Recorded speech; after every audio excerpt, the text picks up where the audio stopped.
This is a guide on how to add a Cloudflare account in aioflare.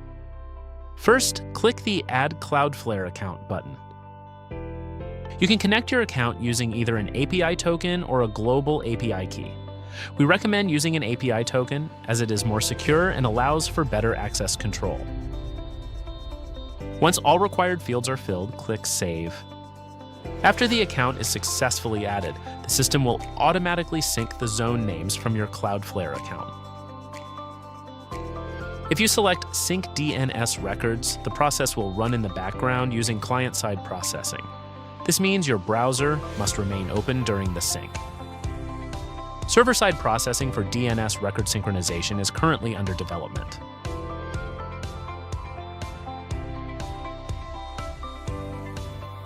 Once the process is complete, go to the Zones tab to view the synced zones. From there, you can manage your zones easily and securely.